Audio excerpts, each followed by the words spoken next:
The Galactic Council had ruled the stars for 12,000 years. They controlled everything. Every planet. Every trade route. Every species that lived in the known universe answered to them. 17 elder races sat on the council, and they had never lost a war. They had crushed rebellions. They had destroyed entire civilizations. They believed they were gods. When their long-range probes found human ships moving beyond the Sol system, High Arbiter Varath called an emergency meeting. He was old, even by the standards of his people. His gray skin was covered in the marks of his rank, and his 4 eyes looked at the hologram of Earth with disgust.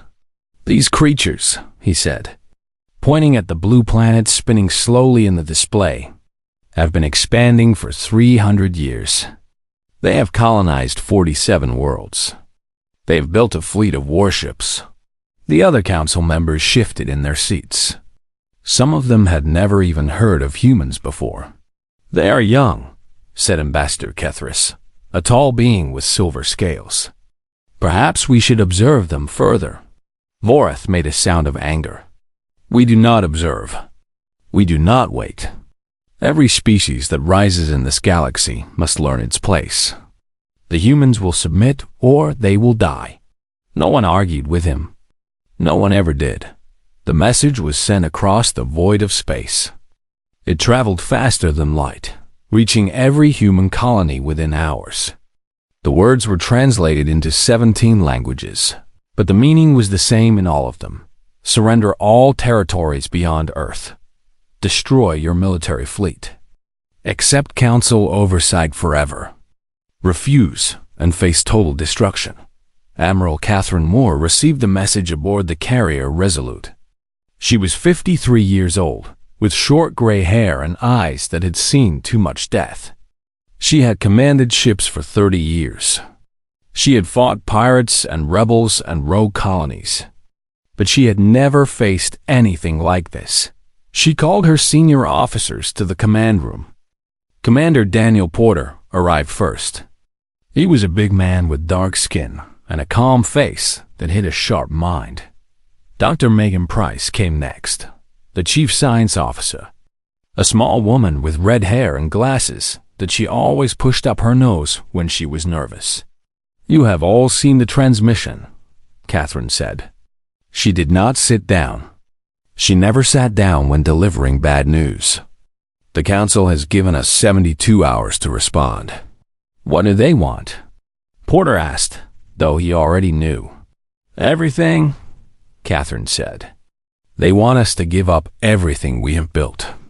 Every colony, every ship, every dream of exploring the stars." Dr. Price pushed her glasses up. "Admiral, I have studied the Council's history. They have done this before, to dozens of species. Those who surrendered were enslaved. Those who fought were destroyed.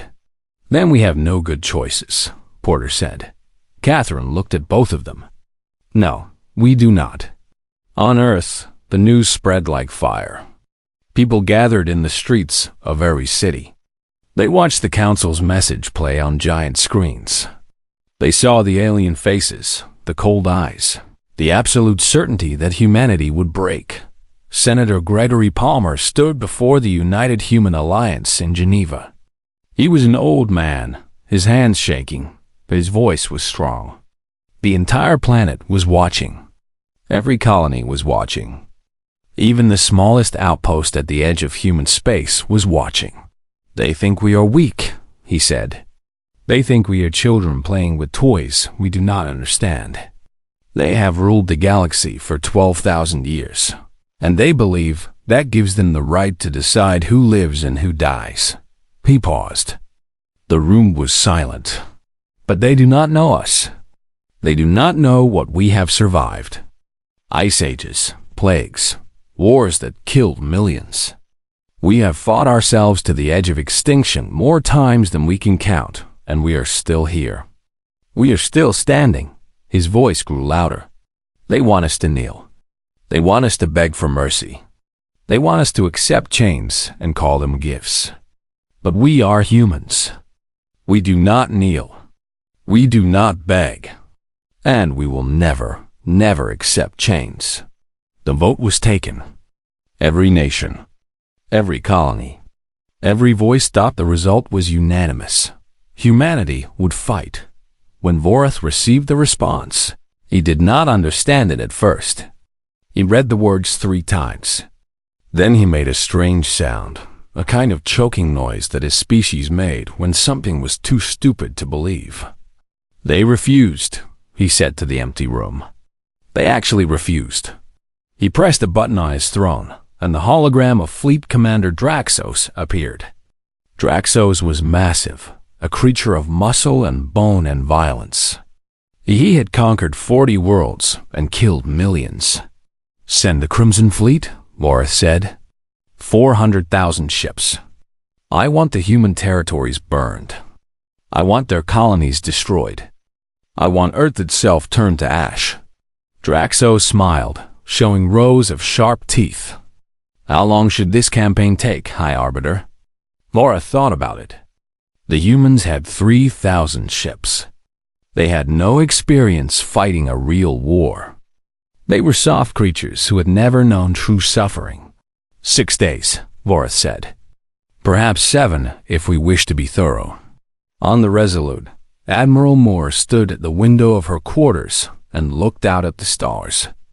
Somewhere out there, the largest fleet ever assembled was coming to destroy everything she loved. She thought about her daughter, Lavra, who commanded her own ship now. She thought about the billions of people on Earth who were counting on her. She thought about the colonies full of children who had never known war. Behind her, Porter entered the room. Admiral, the fleet commanders are asking for orders. Catherine did not turn around. What do we have, Daniel? Real numbers. 2,800 combat-ready ships. Another 400 that can fight but need repairs. We have good crews, good training, and better technology than most people think. Against 400,000. Yes, Catherine finally turned around. Her face was calm, but her eyes were burning with something that Porter had never seen before. It was not fear. It was not despair. It was something older. Something dangerous. They think this will be easy, she said. They think we will run or hide or surrender when we see their fleet. They have never fought an enemy that had nothing to lose. What are your orders, Admiral? Catherine walked to her desk and pulled up a star map. She studied it for a long moment, her mind working through possibilities that seemed impossible. We cannot beat them in a straight fight, she said. We do not have the numbers. We do not have the firepower. If we meet them head-on, we die. Then what do we do? Catherine smiled. It was not a nice smile. We do not fight fair. We make them bleed for every inch of space. We make them pay for every colony they take. We make this war so painful, so costly, so terrible that they will wish they had never heard the word human. Porter nodded slowly. The crews will follow you, Admiral. Every last one of them. Every last one of them. I know they will, because they understand what is at stake. This is not just a war for territory. This is a war for survival. And humans have been fighting that war since the first of us stood up on 2 legs and refused to die. The orders went out. The fleet began to move. Not toward the enemy, but away. Deeper into human space. Into the darkness between stars, where sensors could not reach, and ships could hide. The trap was being set. And somewhere in the cold void, the Crimson Fleet was coming, carrying 400,000 ships and the absolute certainty of victory. They had no idea what was waiting for them. The Crimson Fleet arrived at the edge of human space like a storm rolling across the sky. 400,000 warships, each one carrying weapons that could crack a planet in half. Fleet Commander Draxos stood on the bridge of his flagship and watched the stars. Ahead with hungry eyes, he expected to see chaos. Refugee ships fleeing in panic. Defense stations sending desperate messages begging for mercy. The usual signs of a dying civilization. Instead, he saw nothing. The first human system they entered was empty. The stations were dark. The colonies were abandoned. Ships floated dead in space, their crews gone, their computers wiped clean. Where are they? Draxos demanded. His voice echoed across the bridge. His officers had no answer. They scanned every planet, every moon, every piece of rock big enough to hide a ship. Nothing. The humans had vanished like ghosts. Draxos felt something he had not felt in 40 campaigns. It was small, just a tiny seed in his chest, but it was there. It was doubt. Lieutenant Kevin Drake was 26 years old. He had grown up on a farming colony near the Outer Rim, a place so far from Earth that messages took weeks to arrive. He had joined the fleet because he wanted to see the stars. Now he was hiding in the wreckage of a destroyed mining station, waiting to die or become a hero. His squadron had been sitting in the dark for 11 days. 50 ships running on minimal power, their crews eating cold rations and sleeping in shifts. They could see the Council Vanguard on their sensors.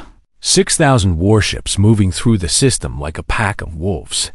Kevin's hands were steady on the controls. His heart was pounding, but his hands were steady. That was something his father had taught him. Fear is natural, his father had said. What matters is what you do with it. The Vanguard passed by the debris field without slowing down. They were not looking for threats. Why would they? The humans were supposed to be running, not hiding. Kevin opened a channel to his squadron.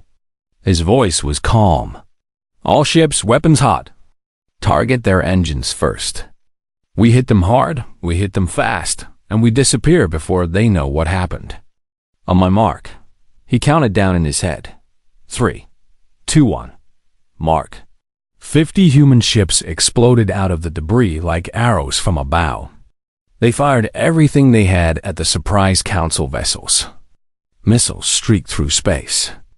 Energy beams cut through shields that were not raised. Engines exploded. Reactors went critical. The council ships tried to respond, but they were too slow. By the time they understood what was happening, Kevin's squadron was already gone. Diving back into the debris field, where the larger ships could not follow, 6,000 council warships had entered the system. 17 minutes later, fewer than 100 remained. Draxos received the report in silence. His hands gripped the armrests of his command chair so hard that the metal bent. 6,000 ships, he said quietly. Lost to 50. His second officer stepped forward carefully. Commander, the humans knew our patrol patterns. They knew exactly where to strike and when. This was not luck. This was planning. I am aware, Draxos growled. Find them. Find all of them. I want every asteroid scanned. Every moon searched. Every shadow explored. They cannot hide forever. But the humans were not hiding.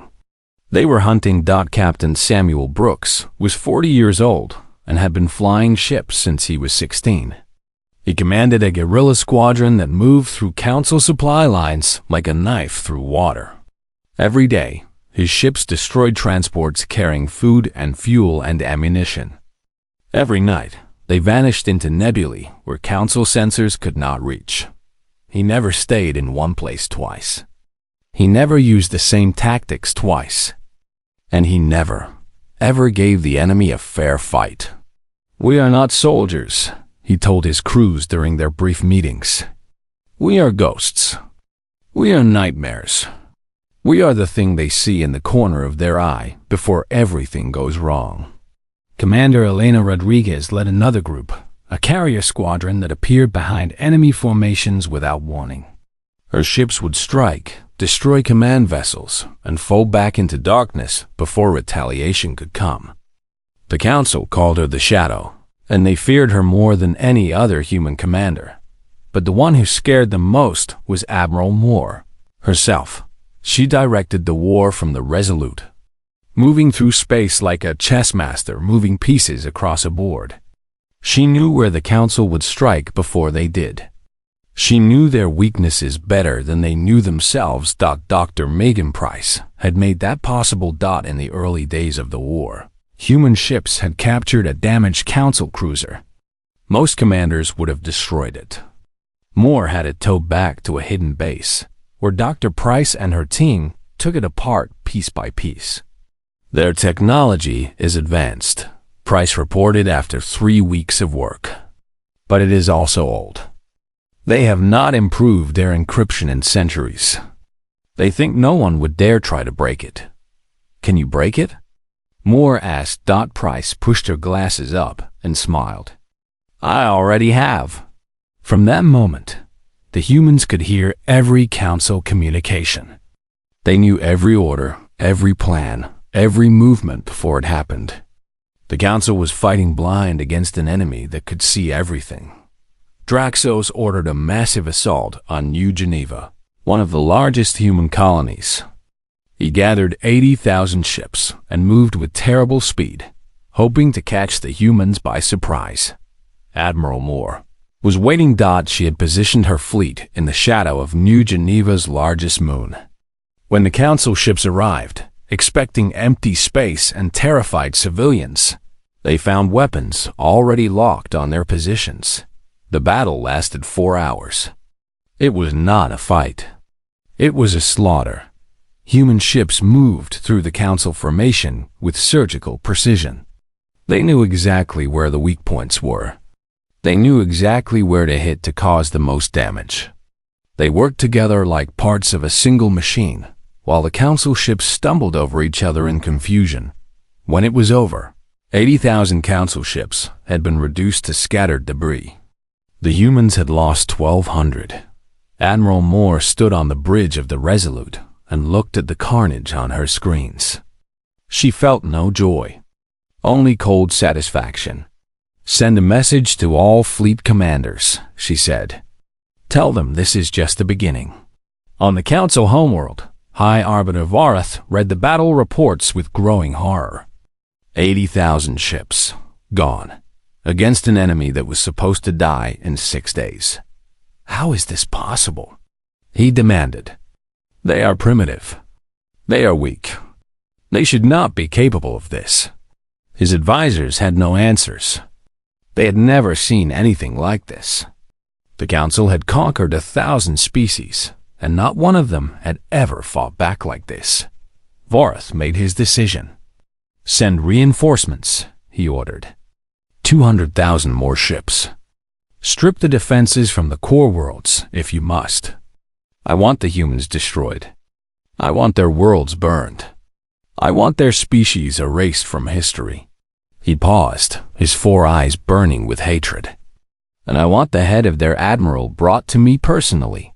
In the darkness of space, the war continued. Human ships struck and vanished. Council convoys disappeared without trace. Supply lines collapsed. Morale crumbled. The Crimson Fleet had come to conquer. Instead, they were learning what it meant to face an enemy that would not surrender. Lieutenant Kevin Drake was promoted after his first ambush. He led more raids, each one more daring than the last. He became a legend among the fleet, the farm boy who had killed 6,000 ships with 50. When reporters asked him how he felt about being a hero, he just shrugged. I am not a hero, he said. I am just a man who does not want to see his home destroyed. There are millions like me, and that is why the Council will lose. The war was far from over. The hardest battles were still to come. But for the first time in 12,000 years, the Council understood something that would keep them awake at night. They had made a terrible mistake, and the humans were just getting started. 6 months had passed since the war began. 6 months of blood and fire and death. The Council had lost more ships than they had lost in the previous 1,000 years combined. But they still had numbers. They still had resources. And they were not going to stop. High Arbiter Varath stood before the Council chamber and delivered his address. His voice was calm, but everyone could see the anger burning in his eyes. "The humans have surprised us," he admitted. "They have fought harder than we expected. But this changes nothing. We have sent 200,000 reinforcements to the front. We have factories producing new ships every day. Time is on our side." He pointed at the star map hovering in the center of the chamber. "They cannot win a war of attrition. Every ship they lose hurts them far more than our losses hurt us. Eventually, they will run out of ships. They will run out of crews. And then we will finish what we started." The council members nodded in agreement. The math was simple. The humans could not match their production. Sooner or later, the war would end the only way it could end. They were wrong. On Earth, the mood was grim. The initial victories had given people hope, but the cost was becoming clear. Thousands of ships destroyed. Tens of thousands of soldiers dead. Families receiving messages that their loved ones would never come home. Private Amy Turner was 19 years old when she heard that her brother had died at the defense of Proxima Station. He had been 22. He had been her best friend. He had been the one who taught her how to ride a bike and helped her with her homework and promised that everything would be okay. She cried for 3 days. Then, she walked into the nearest recruitment center and signed her name. "I want to fight," she told the officer behind the desk. The officer looked at her with tired eyes. He had seen 1,000 young people just like her. "You know what you are signing up for?" "I know exactly what I am signing up for." Admiral Moore understood that they could not keep fighting the same way forever. The council was right about one thing. Time was not on humanity's side. They needed something new. Something that would change the rules of the war completely. Dr. Nathan Cole had the answer. He was 34 years old, a physicist who had spent most of his life studying things that had no practical use. Quantum tunneling, dimensional folding, the strange spaces between spaces that existed in theory but had never been proven. When the war began, he had been recruited by the military and given unlimited funding. His job was simple: create something impossible. "I call it the fold drive," he explained to Admiral Moore during their first meeting. "Normal faster-than-light travel bends space to move through it. The fold drive does something different. It creates a temporary tunnel between 2 points, allowing a ship to simply step from one location to another." Moore frowned. "What is the difference?" "Speed, range, and most importantly, detection." Nathan's eyes lit up with excitement. A ship using the fold drive does not leave any trail. It does not trigger any sensors. One moment you are here. The next moment you are there. And no one can see you coming. How long until you can build a working prototype? Nathan hesitated. 6 months. Maybe more. The technology is theoretical. We have never built anything like this before. "You have 3 months, Moore said. "Make it work." Those 3 months were the hardest of the war. The council pushed forward with overwhelming force. Colony after colony fell. Supply lines stretched thin. Every day brought new reports of defeats and deaths. Commander Daniel Porter led the defense of Kepler Station, one of the largest human military bases. He held the line for 17 days against a force 10 times his size. When reinforcements finally arrived, he had lost half his ships and was running on almost no ammunition. "We cannot keep doing this," he told Moore during their debriefing. "Every battle costs us more than we can afford. The council can lose 100,000 ships and build them back in a year. We lose 100 ships and it takes us 5 years to recover." "I know," Moore said quietly. "That is why everything depends on what happens next."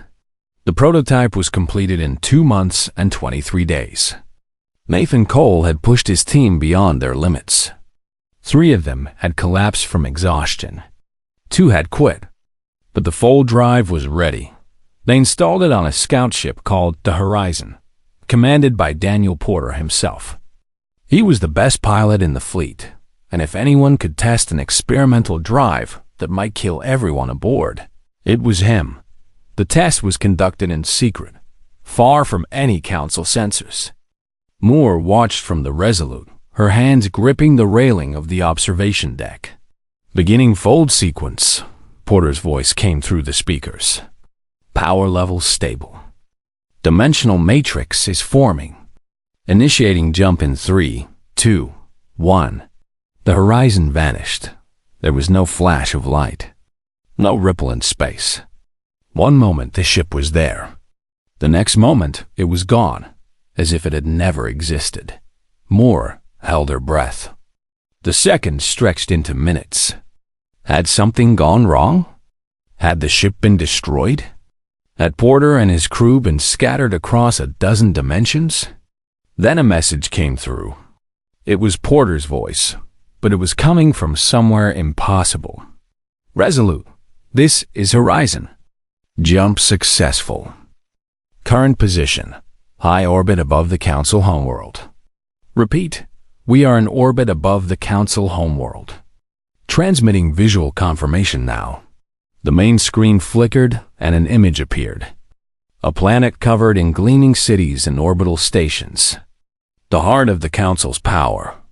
The place that no human ship had ever reached before, and the horizon was floating right above it. Completely undetected, Porter transmitted one final message before jumping back to human space. We see you now. The news spread through the fleet like wildfire. For the first time since the war began, people allowed themselves to feel something other than fear. Hope. Dr. Nathan Cole became a hero overnight. His face appeared on broadcasts across human space, but he refused all interviews and went back to his lab. There was still work to do. The full drive needed to be mass-produced, installed on every ship, made reliable enough for combat use. How long? Moore asked him. 3 more months to have the first 100 ships ready. A year to have the entire fleet equipped. Make it 6 months. Nathan started to protest, then stopped. He looked at the Admiral's face and understood. 6 months was not a request. It was a deadline that would determine whether humanity survived. 6 months, he agreed.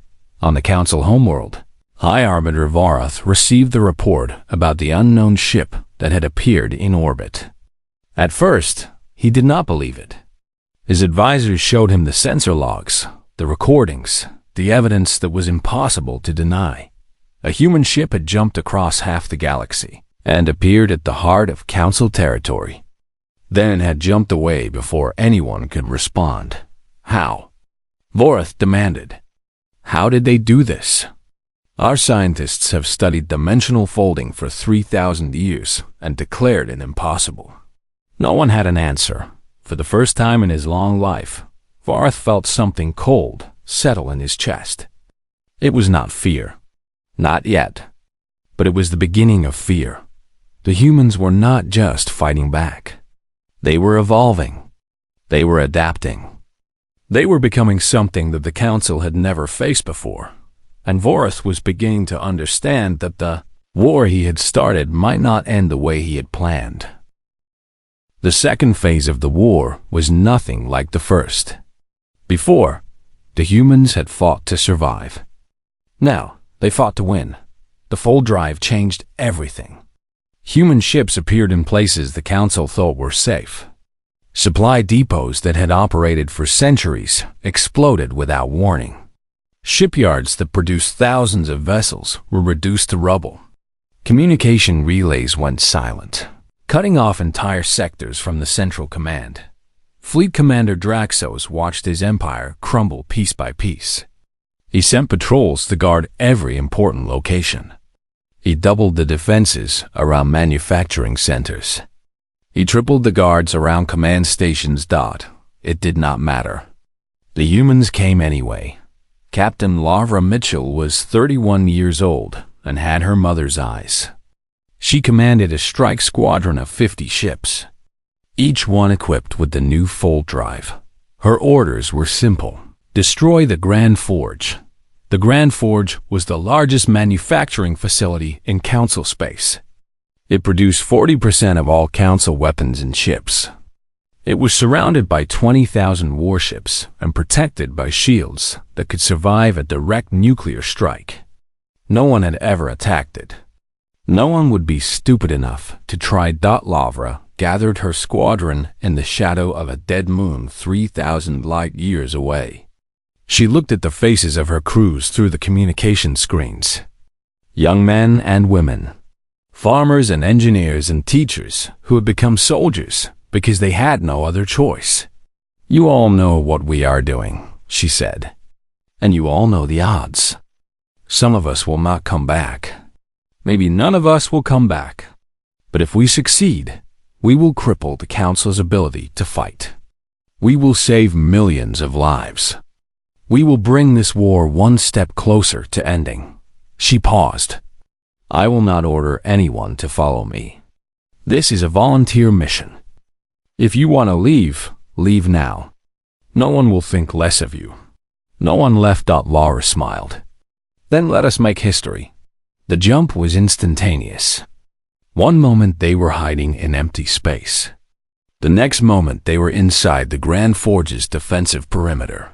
Weapons already firing. The Council ships were caught completely off guard. Their shields were not raised. Their weapons were not armed. They had never needed them. No enemy had ever reached this far into their territory. Laura's squadron moved through the chaos like dancers, each ship knowing exactly where to go and what to do. They had practiced this attack 100 times in simulation. Now they did it for real. The Grand Forge was massive, a structure the size of a small moon covered in factories and foundries and automated assembly lines. Laura's ships targeted the main reactor core, the power source that kept the entire facility running. All ships, fire everything, she ordered. 50 ships launched their full payload at a single point. Missiles and torpedoes and energy beams converged on the reactor housing. The shields held for 3 seconds. Then they failed. The explosion was visible from orbit.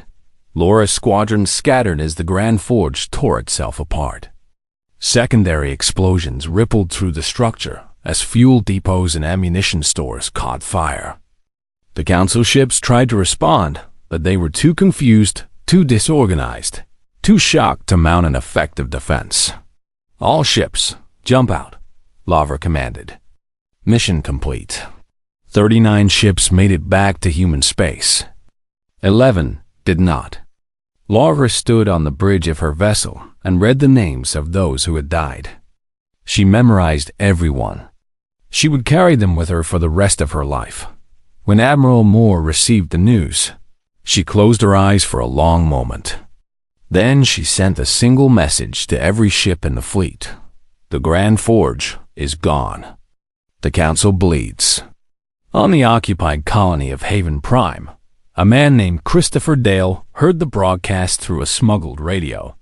He was 45 years old, a former construction worker who had become the leader of the resistance after the Council killed his family. For 2 years, the people of Haven Prime had lived under occupation. Council soldiers patrolled the streets. Anyone who spoke against the rulers was executed. Hope had become a distant memory, but Christopher had never stopped fighting. He had built a network of resistance cells across the colony. Farmers who hid weapons in their barns. Factory workers who sabotaged equipment.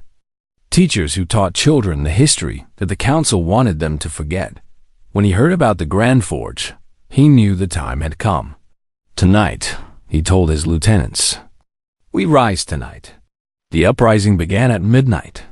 15 million humans attacked simultaneously. They used stolen weapons and homemade explosives and bare hands against their oppressors.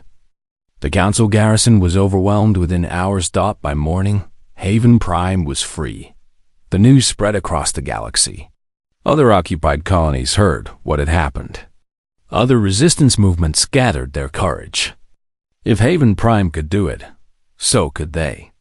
The Council was no longer just fighting a human fleet. They were fighting every human, everywhere. High Arbiter Var received report after report of disasters. The Grand Forge destroyed. Haven Prime lost. 6 other colonies in open revolt. Supply lines collapsing. Morale crumbling. He called an emergency meeting of the Council. The chamber was silent as he entered. No one dared to speak. We underestimated them, Varth admitted. The words tasted like poison in his mouth. We thought they were like all the others, weak, afraid, easy to break. We were wrong. Ambassador Kethris stepped forward. He was old, even older than Vorith, and he had seen many wars. Perhaps, he said carefully, it is time to consider other options. What options? Negotiation. A treaty. We could offer them their original territories in exchange for peace. Cut our losses before they grow worse. Vorith stared at him for a long moment. Then he raised his hand and made a gesture. 2 guards stepped forward and grabbed Kethris by the arms. Take him to the execution chamber, Vorith said calmly. Let everyone see what happens to those who speak of surrender. The other council members watched in silence as Kethris was dragged away. None of them said a word. None of them would ever suggest negotiation again, but the whispers had already begun. Not in the council chamber, but in the streets, in the markets, in the homes of ordinary citizens across council space. Species that had been conquered centuries ago looked at what the humans were doing and remembered what freedom felt like. They saw the humans refuse to kneel, refuse to break, refuse to accept their fate. And they began to wonder if maybe, just maybe, the same was possible for them. On a small moon at the edge of council territory, a young alien of a conquered species painted a symbol on a wall. It was a simple image, just a circle with a line through it. The symbol the human resistance used. A patrol found it the next morning. They scrubbed it away and increased security. But more symbols appeared. On other walls. On other moons. In other systems, the Council had ruled through fear for 12,000 years. Now that fear was beginning to break, Admiral Moore studied the reports in her quarters late at night.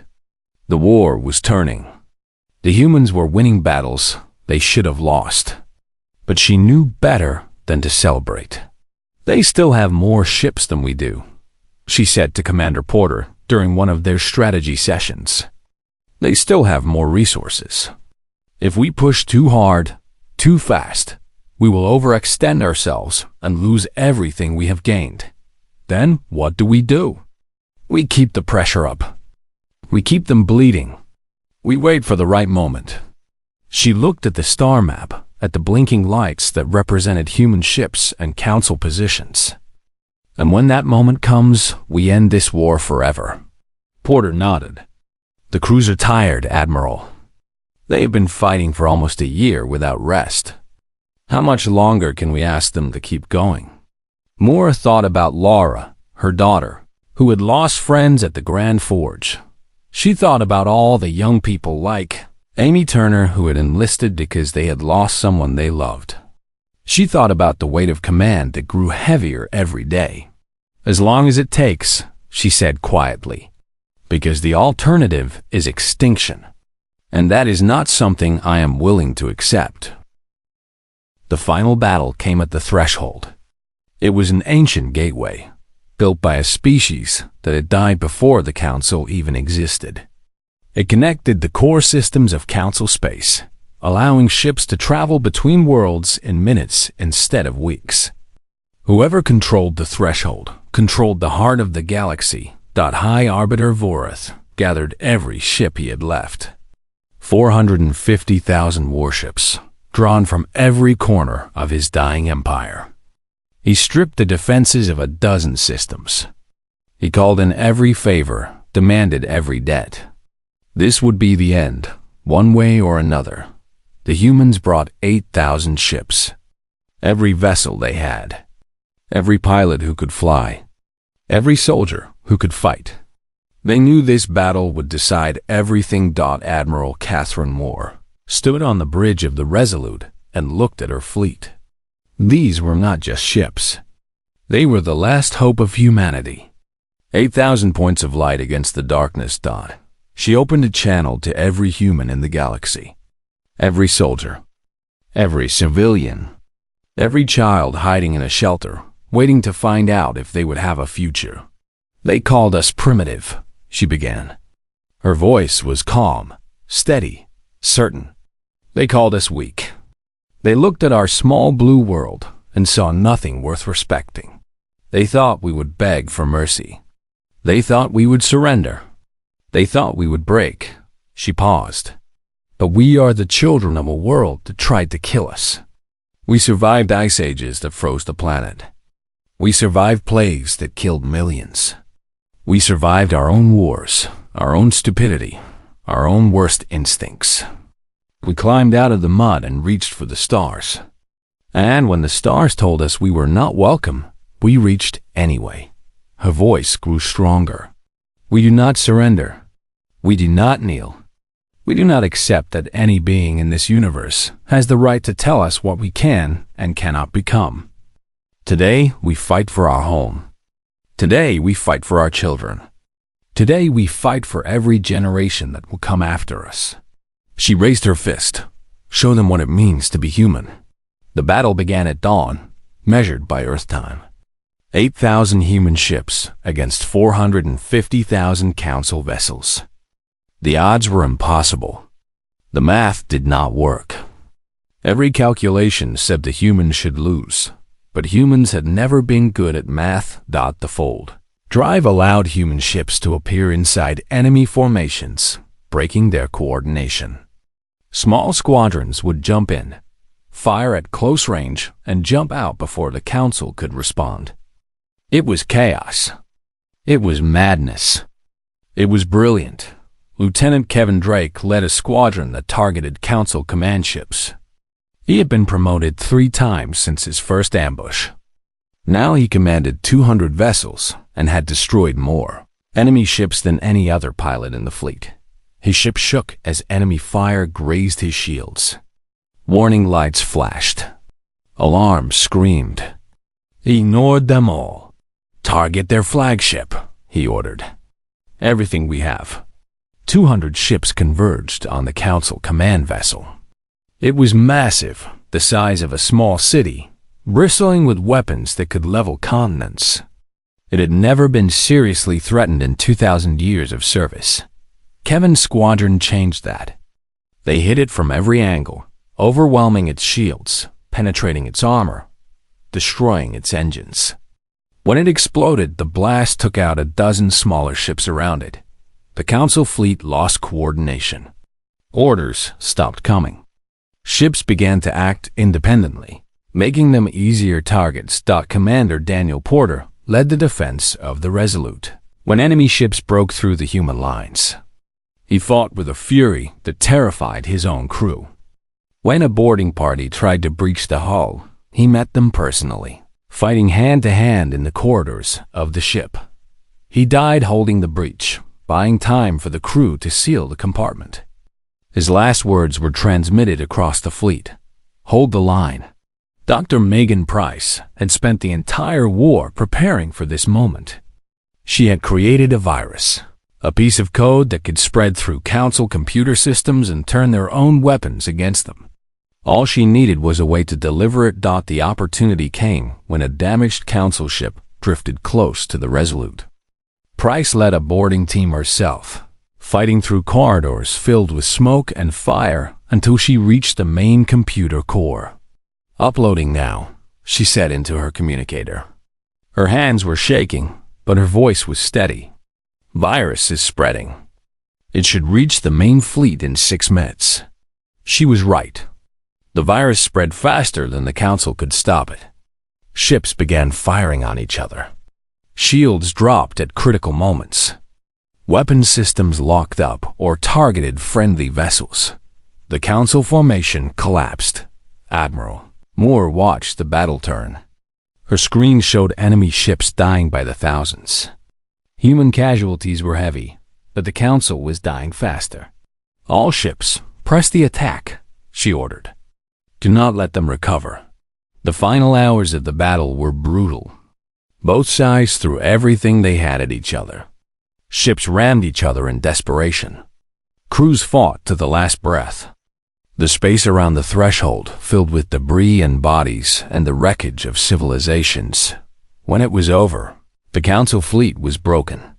Scattered survivors fled in every direction. The threshold itself was scarred but intact. Now, in human hands, Admiral Moore sat in her command chair and stared at the destruction. She had won. Humanity had won. But the cost had been terrible. "Contact the Council homeworld," she said quietly. "Tell them the war is over." High Arbiter Vorath watched from his throne as human ships appeared in the skies above his world.